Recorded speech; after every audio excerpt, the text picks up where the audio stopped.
মহিলা রিফাত সাহেবের সামনে এসে দাঁড়িয়ে বলল, ভুল করে ফেললি, তুই আমাকে ডেকে অনেক বড় ভুল করলি।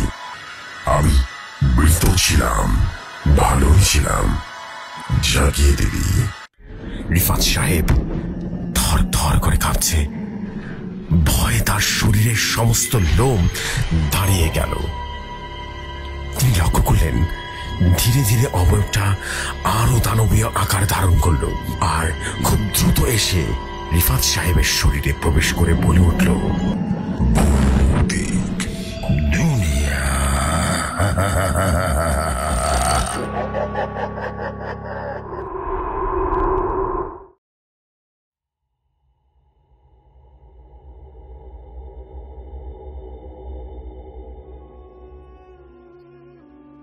ঘটনা আমার কাছে যেভাবে এসেছে আমি ঠিক সেভাবে বলছি। বাচ্চা কেকো ডাইনির এক ভয়ঙ্কর ঘটনা আছে লিখে পাঠাচ্ছে যে ভাই যদি ঘটনাটি ভালো লাগে পড়ে শোনাবেন। আমি ইমরান খান শুরু করছি আজকের গল্প। আমি তখন ক্লাস 8-এ পড়ি। গ্রামের ছোটখাটো স্কুলে পড়াশোনা করতাম। আমাদের গ্রামটি খুব নিরিবিলি এবং সবুজে ঘেরা একটা গ্রাম ছিল। চারপাশে ধানের ক্ষেত, মাঝে মাঝে পুকুর, আর দূরে ঘন এক জঙ্গল। এই জঙ্গলটি ছোটবেলা থেকে কেমন যেন ভৌতিক মনে হতো। আমাদের দাদু, রহমত দাদু, তিনি প্রায় বলতেন, শোন শোন শোন, সন্ধ্যার পর জঙ্গলে যাস রে, কেমন, ওখানে একটা বাচ্চাকে খুব ডাইনি থাকে। আমরা ভাবতাম হয়তো বা দাদু আমাদের সাথে ভয় দেখানোর জন্য এমনটা মজা করে বলছে। একদিন সন্ধ্যার পর আমি আর আমার বন্ধু রাজু ফুটবল খেলতে গিয়ে দেরি করে ফেললাম। বাড়ি ফেরার সময় শর্টকাট করার জন্য জঙ্গলের পাশ দিয়ে যাওয়ার জন্য সিদ্ধান্ত নিলাম। রাজু বলেছিল এই রাস্তা দিয়ে গেলে তাড়াতাড়ি বাড়িতে পৌঁছানো যাবে। জঙ্গলের ভেতরে রাস্তা কেমন যেন নীরব, চারপাশে ঝিঝি পোকাদের শব্দ ছাড়া আর কোনো আওয়াজ নেই। একটা সময় দেখলাম একটা বড় পুরনো গাছের নিচে অদ্ভুত একটা আওয়াজ। প্রথমে ভেবেছিলাম কোনো পাখি, কিন্তু ভালো করে শুনে দেখলাম সেটা যেন কারো কান্নার শব্দ। আমি আর রাজু একে অপরের দিকে তাকালাম। রাজু সাহসী ছেলে ছিল, বলল, চল তো গিয়ে দেখি ওখানে কি হচ্ছে। আমি রাজুকে নিষেধ করলাম, কিন্তু সে শোনেনি। গাছের কাছে গিয়ে আমরা যা দেখতে পেলাম তা দেখার জন্য আমরা প্রস্তুত ছিলাম না। গাছের নিচে এক হাড় জিরিজিরিতে বসে আছে একটা মহিলা। তার মুখ ঢাকা, একটা বিশাল কালো কাপড়ে ঢাকা, হাতে একটা বড়া কাঠের লাঠি। তার গা থেকে ভীষণ দুর্গন্ধ আসছিল। মহিলা কিছুটা বিড়বিড় করে বলছিল। আমরা দূর থেকে সেটা দেখতে পাচ্ছিলাম। তার সামনে একটা ছোট বাচ্চা পড়ে আছে। বাচ্চাটির চেহারা একদম সাদা হয়ে গেছে, কোনো নড়াচড়া নেই। আমি ভয়ে ভয়ে চুপচাপ দাঁড়িয়ে থাকলাম। হঠাৎ মহিলাটি মুখ তুলল। তার চোখ ছিল একদম লাল, যেন আগুন জ্বলছে। সে আমার দিকে তাকিয়ে একটা অদ্ভুত হাসি দিল। সে হাসি এতটাই ভয়ঙ্কর ছিল যে আমার দম যেন বন্ধ হয়ে আসছিল। রাজু আমার হাত ধরে পড়ল, আর চল পালাই। আমরা দৌড়াতে শুরু করলাম। পেছন থেকে শুনলাম মহিলাটি বিকট এক আওয়াজ করে চিৎকার করছে আর বিকট এক আওয়াজে হাসছে। আমরা গ্রামে ফিরে আসতে দাদু আমাদের অবস্থা দেখে বুঝলেন কিছু তো একটা হয়েছে আমাদের। আমরা পুরো ঘটনাটা দাদুকে খুলে পড়লাম। দাদু বললেন, শোনো শোনো শোনো, তোমরা যে ডাইনিটাকে দিয়েছে না, সে হলো এই গ্রামের ভয়ঙ্কর এক কালো অধ্যায়। দাদু আমাদের আরো জানালেন অনেক বছর আগে এই গ্রামে এক মহিলা থাকতো। তার নাম ছিল নলিনী। তার একমাত্র সন্তান ছোট বয়সে মারা যায়। সেই থেকে সে পাগল হয়ে যায়। গ্রামের মানুষের বিশ্বাস সে বাচ্চাদের আত্মা নিয়ে নিজের দখলে নিয়ে নিত এবং তাদের রক্ত খেয়ে নিজের শক্তি বাড়াতো। গ্রামের লোকজন একদিন তাকে ধরতে পেরেছিল, কিন্তু তার আগে সে অনেক শিশুকে হত্যা করে খেয়ে ফেলেছে। নলিনীকে গ্রামের বাইরে এই জঙ্গলের একটা পুরনো বট গাছে ফাঁসি দেওয়া হয়। তবে তার মৃত্যুর পর থেকে এই জঙ্গলের বিভিন্ন সময় শিশুদের হারিয়ে যাওয়া এবং বিভৎস রকম ভাবে খেয়ে ফেলা শিশুদের পাওয়া যেত। গ্রামের মানুষ বিশ্বাস করে নলিনীর আত্মা এখনো ওই গাছে বসে আছে এবং শিশুর রক্তের ক্ষুধায় যেন ঘুরে বেড়াচ্ছে। পরের দিন স্কুলে আমরা দেখলাম আমাদের ক্লাসে আরিফ নামে একটা ছেলে নিখোঁজ হয়ে গেছে। সন্ধ্যার পর তার বাবা মা গ্রামে চিৎকার করে জানান যে সে বিকেল থেকে আর বাড়ি ফেরেনি। সবাই মিলে খোঁজাখুঁজি করতে বের হয়ে গেল এবং জঙ্গলের দিকে যাওয়ার সাহস করার কেউ ছিল না। তবে রাজু আমাকে নিয়ে দাদুর কাছে গেল। আমরা তাকে সব বললাম। দাদু বললেন, চন্দ্রন, এই ডাইনিটা আবারও মনে হয় সক্রিয় হয়ে গেছে, কিন্তু একটা উপায় আছে। দাদু বললেন, ডাইনির গাছের নিচে গিয়ে অবশ্যই আমাদের রুকা করতে হবে, মন্ত্র পাঠ করতে হবে, বুঝতে পারলি, আর পবিত্র দোয়া পড়তে হবে, তবে ওর দখল থেকে আরিফকে উদ্ধার করা যাবে। রাতের অন্ধকারে আমরা, দাদু এবং গ্রামের কয়েকজন যুবক যেন সেই জঙ্গলের দিকে রওনা দিলাম। প্রত্যেকের হাতে সে লাঠি আর মশাল ছিল। গাছের কাছে পৌঁছে দেখলাম আরিফ মাটিতে পড়ে আছে, আর সে ডাইনি দাঁড়িয়ে আমাদের দিকে তাকিয়ে আছে। তার মুখ থেকে যেন আগুনে বের হয়ে যাচ্ছে। এরপর আমার দাদু মন্ত্র পড়তে শুরু করলো। ডাইনি বিকট চিৎকার করতে শুরু করলো। পুরো এলাকা ভয়ঙ্কর এক শব্দে কাঁদতে শুরু করলো। দাদুর মন্ত্রে ডাইনি যেন দুর্বল হয়ে পড়েছিল। ঠিক তখনই রাজু কিছু একটা খেয়াল করলো। গাছের পাশেই মাটির নিচে একটা পুরনো কাঠের বাক্স আধা ঢাকা অবস্থায় পড়ে আছে। রাজু দাদুকে বলল যে বাক্সটা খোলার কথা বলল, এবং দাদু বাক্সটা খোলার পর ভেতরে পেলেন একটা ছোট্ট রক্তমাখা পুতুল। দাদু চিৎকার করে বললেন, এটাই ডাইনির আসল শক্তি, একে ধ্বংস করতে হবে। আর সবাই মিলে পুতুলটাকে পুড়িয়ে ফেলতে যাচ্ছিলাম। ঠিক সেই মুহূর্তে ডাইনি গাছ থেকে একটা কালো ধোঁয়ার মতো আকার নিয়ে ছুটে এলো। সে আরিফকে টেনে নিয়ে যেতে চাইলো, কিন্তু দাদু তার লাঠি নিয়ে ডাইনিকে আক্রমণ ঠেকালেন। ডাইনি চিৎকার করতে করতে দূরে চলে গেল। এতে সে ভয়ঙ্কর ভাবে হাসি দিল আর বলে উঠল, তোমরা আমাকে একবার বাধা দিতে পারবে, কিন্তু শেষ পর্যন্ত আমি জিতবো। আমরা ডাইনিটার পুতুলটা পুড়িয়ে দিয়েছিলাম এবং আরিফকে উদ্ধার করেছিলাম। কিন্তু পরের দিন সকালে গ্রামের মসজিদের ইমাম সাহেব এনে জানালেন যে গ্রামে আরো কয়েকটা বাচ্চা একসাথে অসুস্থ হয়ে পড়েছে। সবাই একই রকম দুর্বল এবং যেন তাদের শরীর থেকে সব শক্তি কেউ একজন শুষে নিয়েছে। ওনাদের বললেন, ডাইনির হয়তো বা তার পুতুল হারিয়েছে, কিন্তু তার অভিশাপ কিন্তু এখনো পুরো গ্রামের উপর চেয়ে আছে। দাদু আর বললেন, আমাদের সবাইকে একত্রিত হয়ে গ্রামের চারপাশে নিরাপত্তা রক্ষা করতে হবে, সেই সাথে মসজিদের বিশেষ দোয়ার প্রয়োজন করতে হবে। আমরা মসজিদের সারা রাত জেগে কোরআন তেলাওয়াত করলাম। গ্রামের চারপাশে পবিত্র পানি ছিটানো হলো। তবে রাত গভীর হলে হঠাৎ করে জঙ্গলের দিক থেকে বিকট চিৎকার ভেসে আসতে লাগলো। সেই সাথে বাতাস কাঁপতে শুরু করলো। মনে হচ্ছিল ডাইনি তার শেষ চেষ্টা করছে আমাদের উপরে আক্রমণ করার। সেই রাত থেকে আমরা সবাই একজোট হয়ে লড়ছিলাম। তবে আজ আমার মনে হয় ডাইনিটা পুরোপুরি ধ্বংস হয়নি। সে হয়তো বা সুযোগের অপেক্ষায় আছে। আজও যখন রাত গভীর হয়, জঙ্গল থেকে সেই কান্নার শব্দ শুনলে শরীরটা যেন কেঁপে ওঠে। এখন মাঝে মাঝে আমার মনে হয় আরিফের মধ্যে কিছুটা বদলে গেছে। তার চোখে মুখে যেন সেই লাঞ্চে আভা দেখা যায়। তবে আমরা কেউ সেই সত্য জানার সাহস করিনি। ডাইনি সত্যিই ধ্বংস হয়েছে, নাকি আরিফের নতুন রহস্য আরো বেশি উন্মোচন হয়েছে? এই ছিল ঘটনা জেফরি ভাই। যদি ঘটনাটি ভালো লাগে পড়ে শোনাবেন। ঘটনাটি আমি আমার মতো করে লিখেছি, আপনি আপনার মতো করে শেয়ার করে দেবেন। আপনার জন্য দোয়া রইল এবং আশা করছি এরকমই দারুণ দারুণ সব স্টোরি সামনেও পাঠিয়ে দেবো আপনাকে। আজকে আমাদের এখানে বিদায় জানাচ্ছি। আসসালামু আলাইকুম। ভালো থাকবেন জেফরি ভাই।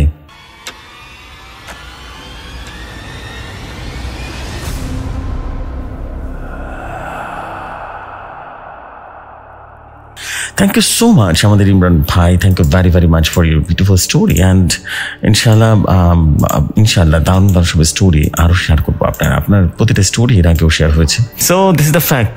আর দেরি করবো না, আমরা চলে যাচ্ছি পরবর্তী ঘটনায়। আশা করছি পরবর্তী ঘটনা অনেক ভালো লাগবে। চলে যে ঘটনায়,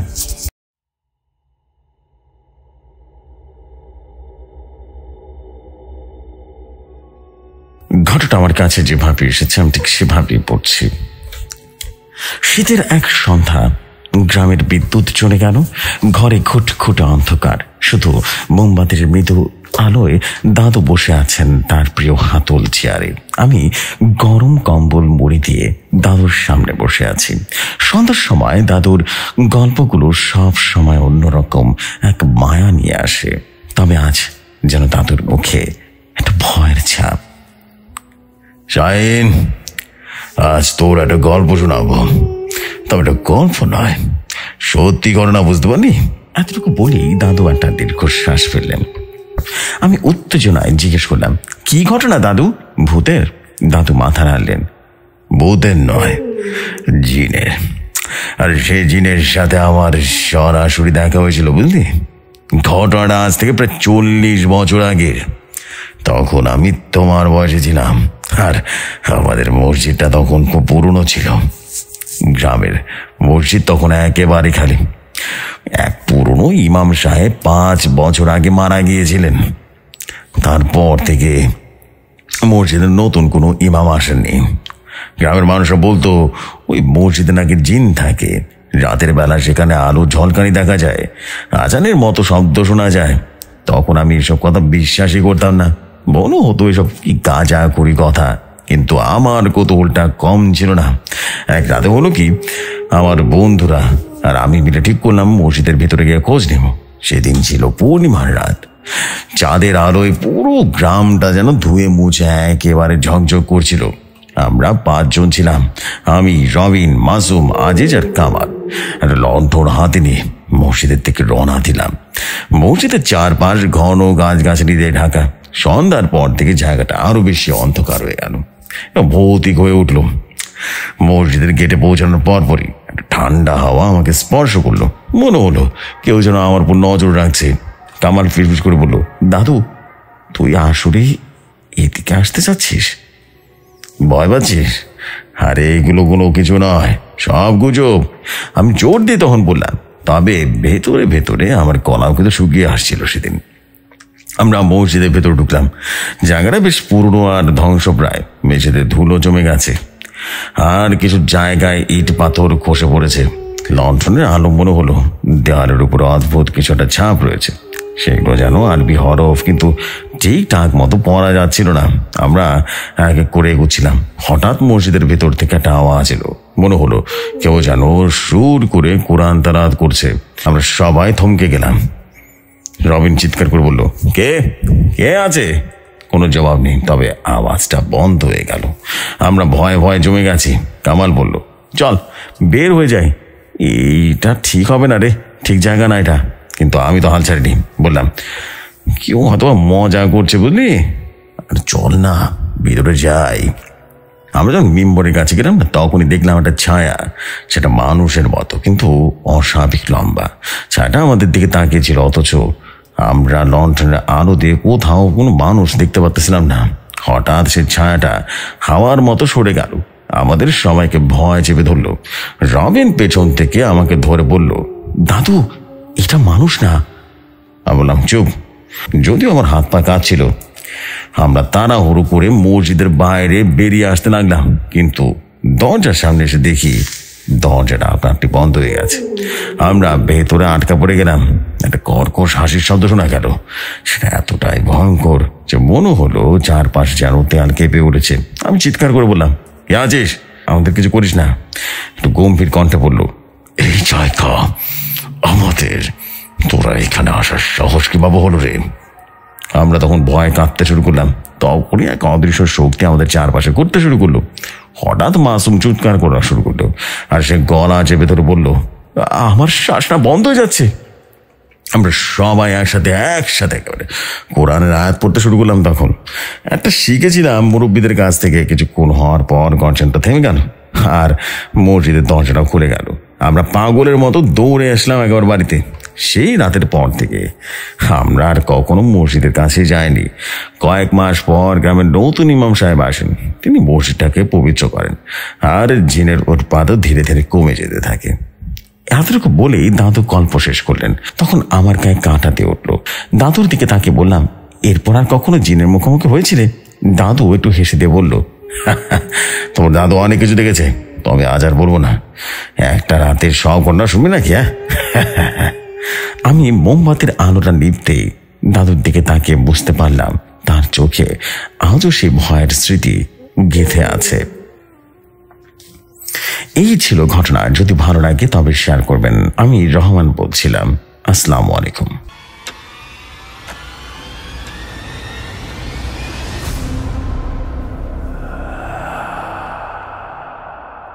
ওয়ালাইকুম আসসালাম রহমান ভাই, thank you very much for your story. এবং আমরা কিন্তু বলতেই পারি যে দারুণ রকম এনজয় করেছি স্টোরিগুলো, এবং স্টোরিগুলো আজকে কিন্তু খুবই অদ্ভুত ছিল। আজকে পুরো এপিসোডে আমরা 4টা স্টোরি শুনছি, আরেকটা স্টোরি আপনাদের জন্য বাকি আছে, বেশি বড় না, সেটাও 15 মিনিটের স্টোরি। বাট আজকের এপিসোডটা অনেক বড় করতে পারতাম, বাট সময় না থাকার কারণে আমরা আজকে বড় করতে পারলাম না স্টোরিগুলো, বা এপিসোডের ডিউরেশনটা আজকে ছোট হবে। So this is the fact. আমি দেরি করবো না, আমরা সরাসরি লাস্ট স্টোরিতে চলে যাব। আশা করছি লাস্ট স্টোরি আপনাদের কাছে অনেক ভালো লাগবে। চলে যায় ঘটনায়।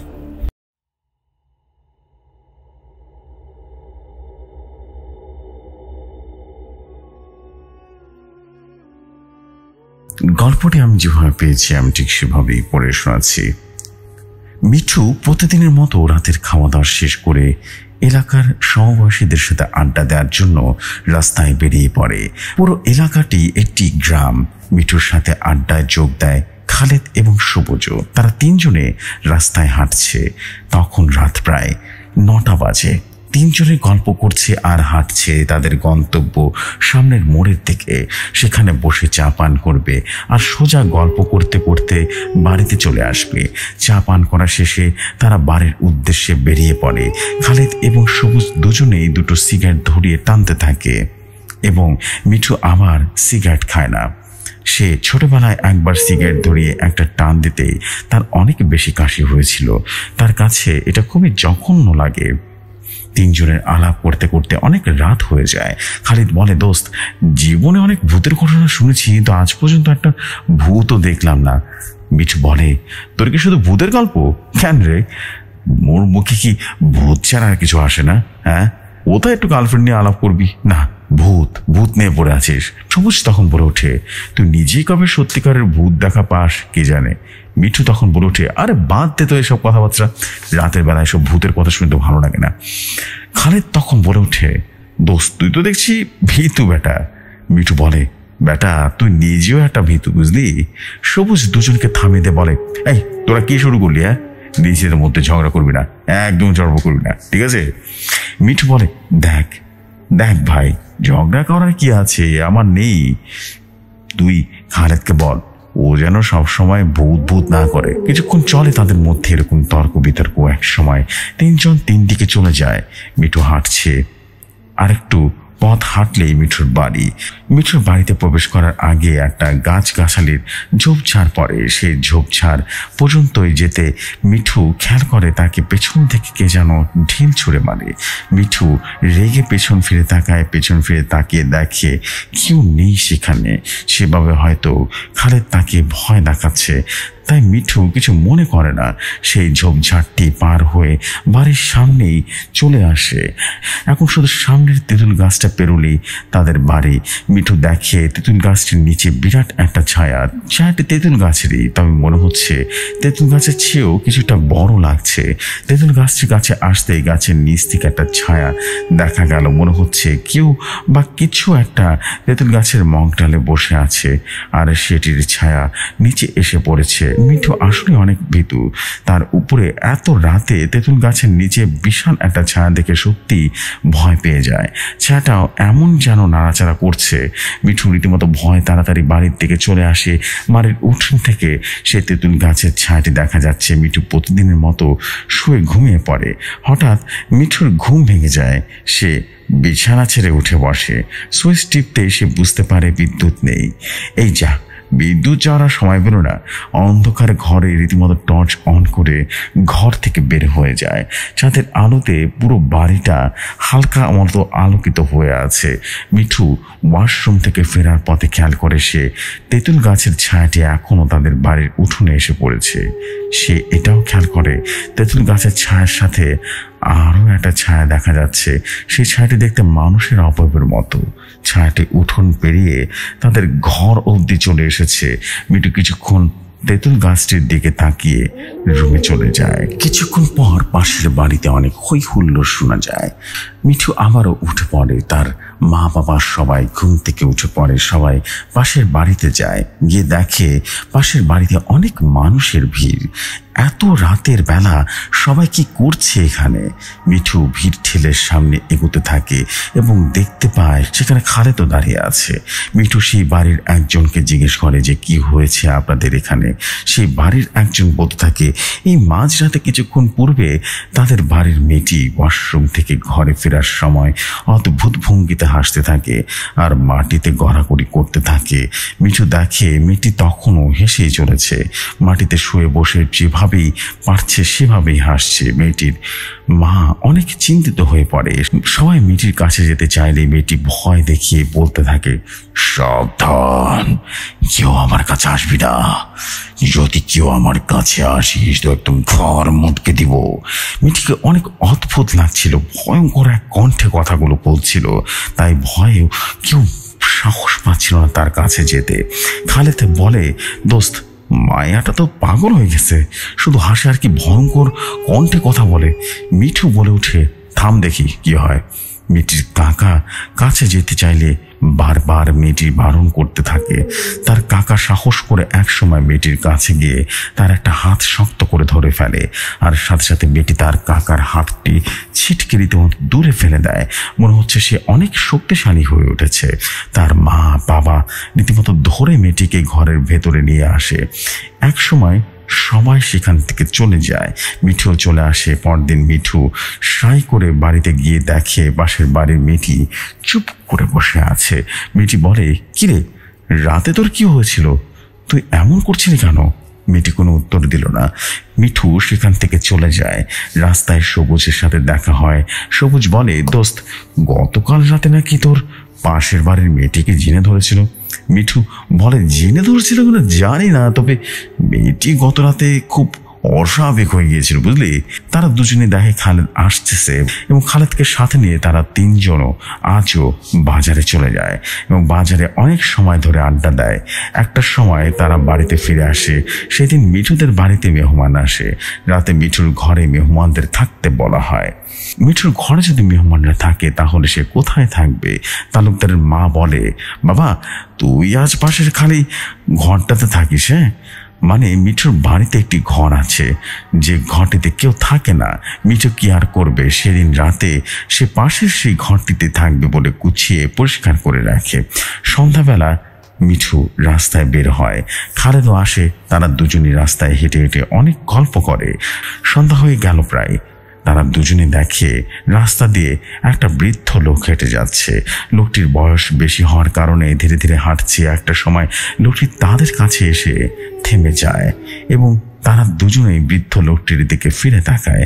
লোকটি তখন বলে ওঠে, বাবা, তোমরা কি এলাকার? খালেদ তখন বলে ওঠে, হ্যাঁ চাচা, আমরা এই এলাকার। কিন্তু কিন্তু কেন?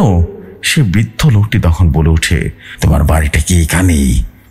মিঠু তখন বলে ওঠে, হ্যাঁ এখানেই। লোকটি বলে ওঠে, এই যে তেঁতুল গাছটি দেখতে পাচ্ছ, সেদিন আমি অনেক রাত করে এই রাস্তা দিয়ে বের হয়ে বাড়ি ফিরছিলাম, তখনই আমার চোখ যায় এই তেঁতুল গাছটার উপরে। মিঠু খালেদ মনোযোগ দিয়ে শুনছে। লোকটি বলল, আমি এখানে আসতে দেখি তেঁতুল গাছের নিচে বিরাট একটা ছায়া নড়াচড়া করছে। আমি প্রথমে কিছু বুঝে উঠতে পারিনি। পরে তেঁতুল গাছটির দিকে তাকালে দেখি বিরাট বড় একটা কি যেন ভয়ানক দেখতে সেটা তেঁতুল গাছের একেবারে উপরে বসেছিল। আমি সেটাতে খুব ভয় পেয়ে যাই। বয়স্ক মানুষটা বলল, বুঝো তো বাবা, দৌড়াতে পারি না, ভয় আমি দোয়া দরুদ পড়তে পড়তে এক জায়গায় দাঁড় করে দিই। বয়স্ক লোকটি বলল, বুঝোই তো বাবা, দৌড়াতে পারি না, ভয়ে ভয়ে আমি দোয়া দরুদ পড়তে পড়তে এই জায়গাটা পার হয়েছি। চাচার মুখে এসব কথা শুনে মিঠু কিছুটা অবাক হলো। খালিদ ভাবে লোকটি হয়তো পাগল। মিঠু চুপ করে আছে। লোকটি একসময় কাশি দিয়ে যেখান থেকে ছিল সেখান থেকে চলে যায়। খালিদ বিষয়টা নিয়ে হাসাহাসি করলেও আমি বিষয়টি নিয়ে একদম চিন্তিত। খালিদকে বিদায় জানিয়ে মিঠু বাড়িতে চলে যায়। বৃদ্ধ লোকটার কথা বারবার ভাবাচ্ছে তাকে। একসময় সন্ধ্যা নেমে আসে। মেহমানদের জন্য তার মা পিঠা বানাচ্ছে। মিঠু উঠানে একটা চেয়ারে বসে আছে। রাত আনুমানিক 8টা বাজে। মিঠু খেয়াল করে আজও আকাশে চাঁদ উঠেছে। তোদের বাড়ির পুরো উঠোনে রীতিমতো জুড়ে আলোকিত হয়ে গিয়েছে। কিছুক্ষণের মধ্যে পুরো উঠোন মজুদের সেই তেঁতুল গাছের ছায়া এসে পড়েছে। মিঠু দেখে গাছের ছায়ার মধ্যে একটা অদ্ভুত ছায়া দেখা যাচ্ছে। মনে হচ্ছে তেঁতুল গাছের কিছু একটা একটকি পড়ে আসে রীতিমতো, এবং আচমকায় সেখান থেকে তেঁতুল গাছের ডালপালাগুলো নড়তে থাকে, অথচ আশেপাশে কোনো বাতাস নেই। তাহলে তেঁতুল গাছের ডালপালা কিভাবে নড়ছে? মিঠু দেখে গাছের ছায়াটি আস্তে আস্তে বড় হচ্ছে, সাথে সাথে সেখানে থাকে সবাই তেঁতুল গাছটির দিকে তাকায়। সবাই দেখে তেঁতুল গাছের ডালগুলো, মানে এই রাতের বেলা বিরাট আওয়াজ করে তেঁতুল গাছের ডালগুলো দুমড়ে মুচড়ে মিঠুদের বাড়ির উঠোনের দিকে আসতে থাকে। সবাই ভয়ে চিৎকার দিয়ে রীতিমতো দৌড়ে ঘরে চলে যায়। মিঠু ভয় চলে আসে। বাড়ির উঠোনে গাছের ডালগুলো শব্দ করতে করতে আছড়ে পড়ে। সবাই ঘরের জানালাতে উঁকি দিয়ে দেখে পুরো উঠোনে তেঁতুল গাছের ডাল দিয়ে ভরে গিয়েছে। মিঠু সহ সবাই ভয় পেয়ে রীতিমতো দোয়া দরুদ পড়তে থাকে। সবাই ভয় পেয়ে যায়। তখনই পাশের বাড়ির সবাই সেই মেয়েটার ভয়ঙ্কর হাসি রীতিমতো কানে ভেসে আসে। যে মেয়েটি গতকাল রাতে ঘর থেকে বের হয়েছিল তখন অদ্ভুতভাবে হাসছিল এবং সবাইকে হাসাচ্ছিল, এখনও সেই মেয়েটি ভয়ানকভাবে হাসছে। মিঠু ভালো করে খেয়াল করে পুরো উঠোনই তো একেবারে ফাঁকা মনে হচ্ছে। মিঠু সহ সবাই দৌড়ে ঘর থেকে বের হয় এবং আহমেদকে দেখতে পায়। পুরো উঠোন খালি, তেঁতুল গাছের ডাল তো দূরের কথা, একটা পাতাও নেই। মিঠু সহ সবাই পাশের বাড়ির দিকে যেতে থাকে। মিঠু তেঁতুল গাছের ছায়ার দিকে তাকিয়ে দেখে গাছের ছায়ার সাথে সেই মানুষের মতো অবয়বটি, ছায়াটা এখন আর নেই। সবাই পাশের বাড়িতে গিয়ে দেখে সেই মেয়েটি রাতের বেলা বাড়ির উঠোনে গড়াগড়ি দিয়ে হাসছে। মেয়েটির হাসি যেন থামছে না। আশেপাশের বাড়ি থেকে যেন লোকজন চলে এসেছে। আজও মেয়েটিকে ধরতে গেলে, মেয়েটির কাছে যেতে চাইলে সে বলতে থাকে, সাবধান, কেউ আমার কাছে আসবি না, আসলে ঘর মোটকে দিব। ভয়তে কেউ মেয়েটার কাছে যায় না। গতকাল রাতের মতো তার মা বাবা ধরে রাখতে পারছে না, পরিবেশ রীতিমতো বদলে যায়। মেয়েটি ভয়ানকভাবে হাসতে থাকে। মেয়েটির মুখ দেখা যাচ্ছে না, সামনে চুল দিয়ে রীতিমতো পুরো মুখ ঢেকে আছে। সে মেয়েটি ভয়ঙ্করভাবে শূন্যে ভেসে ওঠে। সেখানে থাকা সবাই এটা দেখে ভয় এদিক সেদিক দৌড়াতে থাকে। মিঠুও তার বাড়ির মোট লোকজন সবাই ধরে সেই বাড়ির একটা ঘরে আশ্রয় নেয়। ভয়ঙ্কর এক হাসি দিয়ে মেয়েটি শূন্যে ভাসতে থাকে, সেই তেঁতুল গাছের দিকে যেতেই থাকে। সবাই এটাকে দেখে ভয় পেয়ে যায়। মেয়েটির মা তো কান্না জুড়ে দিল। একটা সময় সবাই মিলে বলতে থাকে, মিয়ারা, ভাব তো ভালো না, সবাই দেখেছো, তাড়াতাড়ি যাও, মসজিদের হুজুরকে ডেকে আনো। সবাই সেই বাড়ির দুজন গেল মসজিদের ইমাম সাহেবকে ডেকে আনতে। ততক্ষণে মেয়েটি তেঁতুল গাছের একটা মগ ডালের উপরে বসে গিয়েছে। সেখানে মেয়েটির ওন্না আটকে যায়। সবাই রীতিমতো জোরে জোরে আওয়াজ করে দোয়া দরুদ পড়তে লাগলো, কিন্তু কিছুতেই কিছু হচ্ছে না। মেয়েটি ভয়ঙ্করভাবে হাসছে। সে হাসির আওয়াজ এতটাই বেশি যে পরিবেশটা যেন ভারী হয়ে এলো এবং পাশের লোকজন আরো জড়ো হয়ে গেল। রাস্তার লোকজনও রীতিমতো ভিড় জমাতে থাকে। তারা সবাই বলতে থাকে, ব্যাপারটা কি? রাতের বেলা একটা মেয়ে তেঁতুল গাছের উপরে উঠে কি করছে? ততক্ষণে মসজিদের হুজুর চলে আসে। হুজুর নিজের চোখে সবকিছু দেখলো। একটি পাটি এনে দিলে হুজুর সেই পাটিতে বসে দোয়া কালাম পড়তে থাকে। পুরো বিষয়টি এখানে বাড়ির সবাই রীতিমতো উঠোনে দেখছে। সবাই এটা দেখে ভয় পায়। কিছুক্ষণ পর হুজুর আওয়াজ করে বলতে থাকে, তুই কে? কেন এই মেয়েটাকে কষ্ট দিচ্ছিস? সত্যি করে বল, কে তুই? মেয়েটি ভয়ঙ্করভাবে হাসছে আর বলছে, আমি কিছু বলবো না। হুজুর তখন বলে, ভালোই ভালোই বলছি, বলে দে, না হলে তোর এমন দশা করব যে পালানোর পথ পাবি না। মেয়েটার মুখ থেকে আবারও হাসি ভেসে ওঠে এবং সে বলে, আমি তো এখানেই থাকি, এই মেয়েকে আমার ভালো লেগেছে তাই তার সাথে আছি। আমি তো এই তেঁতুল গাছেই থাকি, মেয়েটাকে ভালো লেগেছে এবং এই মেয়েটার সাথে থাকবো আজীবন। হুজুর তখন বলে, সেই সুযোগ তোকে দিলে তো তুই থাকবি। মেয়েটা আবারও ভয়ঙ্কর ভাবে হাসতে থাকে। এত রাতে তেঁতুল গাছের উপরে মগ ডালে একটা মেয়ে হাসছে, ব্যাপারটা কতটা ভয়ঙ্কর হতে পারে ভাবতে পারছেন কি? সেটা সেখানে থাকা সবগুলো মানুষ রীতিমতো ভয়ে আটকে উঠেছিল। মিঠু দেখে সেখানে খালেদ এবং সবুজ এসেছে। সবুজ এই প্রথম এরকম ভয়ঙ্কর পরিস্থিতি দেখে ভয় ঠক ঠক করে কেঁপে উঠে। সবাই তেঁতুল গাছটির নিচে দাঁড়িয়ে আছে। মিঠু ও তার বান্ধবীর পাশে সবাই দাঁড়িয়ে দাঁড়িয়ে দেখছে। মিঠু ভাবে এই তেঁতুল গাছ যে কিছু একটা ছিল, এটা সে আগেই আন্দাজ করতে পেরেছিল। সে প্রতি রাতে তেঁতুল গাছের নিচে যে মানুষের অপূর্বের ছায়াটি দেখতে পেত, হয়তো সেটি সে অশরীরটাই ছিল। মেয়েটি ভয়ঙ্কর ভাবে হেসে হেসে বলতে থাকে, আমি এই মেয়েকে গাছ থেকে ফেলে দেব। এটা শুনে মেয়েটির মা বাবা রীতিমতো ভয় কান্না জুড়ে দেয়। ছেড়ে দাও, ছেড়ে দাও আমার মেয়েকে, আমরা তোমার কি ক্ষতি করেছি, ওকে ছেড়ে দাও বাবা। মেয়েটি তখনই আরো ভয়ঙ্কর ভাবে হাসতে থাকে আর বলে, হ্যাঁ ছেড়ে দেব, ছেড়ে দিলে কি হবে? হ্যাঁ। এদিকে হুজুর অনেকক্ষণ দোয়া দরুদ পরে একটা বোতলে কিছু পানি নিয়ে তাতে ফুঁক দেয়।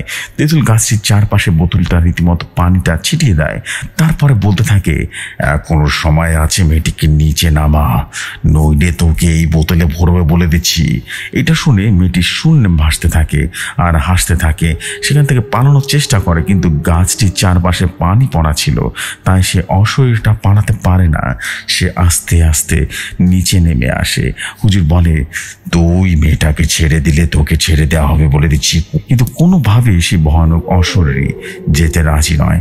পরে হুজুর যখন সে ভয়ানক অশরীরটাকে বোতলে ভরতে যাবে, তখন মেয়েটি কান্না জোরে দেয় এবং তেঁতুল গাছের আশেপাশে লোকজন রীতিমতো ভিড় করে ফেলে। সবার ভিড়ের মধ্যে সবকিছু হচ্ছে। মিঠু দেখে হুজুর মেয়েটিকে বলছি, তুই যদি না যাস তাহলে কিন্তু বোতলে বন্দি করব। তখন মেয়েটি বলছে, আমাকে ছেড়ে দে, আমি মেয়েটাকে ছেড়ে দিচ্ছি, আমাকে ছেড়ে দে। হুজুর তখন বলে, ঠিক আছে, তুই যে এখান থেকে যাবি, এলাকার মানুষকে চলে যাবে, এটা একটা প্রমাণ কি? সে অশরীরটা বলে, আপনি যা করতে বলবেন আমি তাই করব। হুজুর বলে, তাহলে তুই তেঁতুল গাছের বড় একটি ডাল ভেঙে যাবি। এই কথা শুনে মেয়েটি বলতে থাকে, ঠিক আছে আমি যাচ্ছি। এই কথা বলে মুহূর্তের মধ্যে সেখানে প্রচণ্ড বাতাস বইতে থাকে, সাথে সাথে তেঁতুল গাছের একটি ডাল ভেঙে পড়ার আওয়াজও শুনতে পাওয়া যায়। কিছুক্ষণের মধ্যে বাতাস থেমে যায়। মেয়েটি মাটিতে লুটিয়ে পড়ে। তার বাবা মা রীতিমতো দৌড়ে আসে, মেয়েটিকে ধরে শোয়ানো হয়, হুজুরের পরে পানিতে ছিটিয়ে দেওয়া হয় এবং মেয়েটা এরপর হুঁশে ফিরে পায়। তখন সবার উদ্দেশ্যে হুজুর বলতে থাকে, রাতের বেলা কেউ ঘর থেকে বের হলে মাথায় কাপড় দিয়ে বের হবেন, মাথার চুল খোলা রাখবেন না। মিঠু ও তার বন্ধুরা হুজুরের খুব কাছে গিয়ে দাঁড়ায়। হুজুর বলে, সবাইকে যথাসম্ভব 5 ওয়াক্ত নামাজ পড়বেন, না হলে আবারও সমস্যা হতে পারে। সন্ধ্যার পর চুল খোলা রেখে কোনো অবস্থাতে ঘর থেকে বের হবেন না, কারণ ওই সময় খারাপ জিন বা অশরীরী যে কোনো গাছে থাকতে পারে, যে কারোর বাড়িতে থাকতে পারে।